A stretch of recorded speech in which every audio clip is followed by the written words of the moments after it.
Hi guys! Ito ngayon ang luto ko.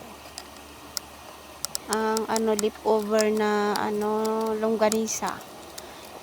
Ang daming tira kasi hindi nagustuhan ng mga bata. Hindi daw maganda hindi daw masarap yung longganisang nabili ng anak ko. Kaya ayan, ginawa ko. Hiniwa-hiwa ko siya ng maliliit. Kasi pag hindi ko ginanyan, hindi nila kakainin, masasayang na naman. Ang mahal-mahal. Kaya yan, ginawan ko ng paraan para makain nila. Hindi kasi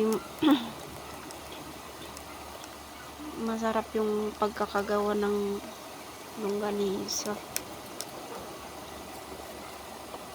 Hiwa ko siya ng maliliit.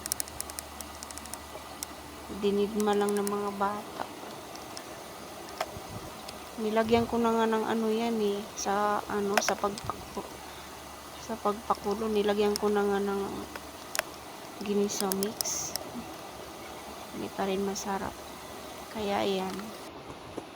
Nihiwa-hiwa ko siya ng maliliit. Tapos hinaluan ko ng dahon ng sibuyas, tsaka sibuyas. Tapos yung kangkong, yung tangkay ng kangkong. Tatangkay ba yun? Yung katawan ng kangkong yan. Hiniwa-hiwa ko rin siya ng maliliit. Tapos hinalo ko dyan sa longganisa. Nilagyan ko lang ng itlog. 3 itlog ang nailagay ko dyan. Tapos lagyan ko ng harina. Lagyan ko ng ang inasal, yung tawag doon, yung oil. Tsaka pamintang durog at magic sarap.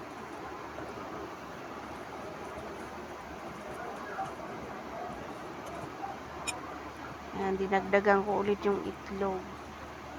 Kasi kulang pa.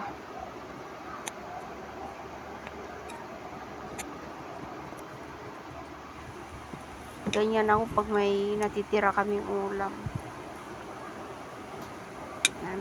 Niluluto ko ulit. Ayan na siya. Na siya, ready to fried na. Piprito ko siya. Parang na rin siya, torta. Ilagyan ko lang ng gulay para masarap. Sumarap. At makakainin sila ng gulay kasi ang hirap nila pakainin ng gulay.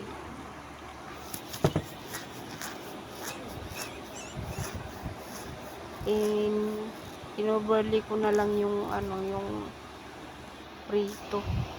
Thank you guys. God bless. Bye.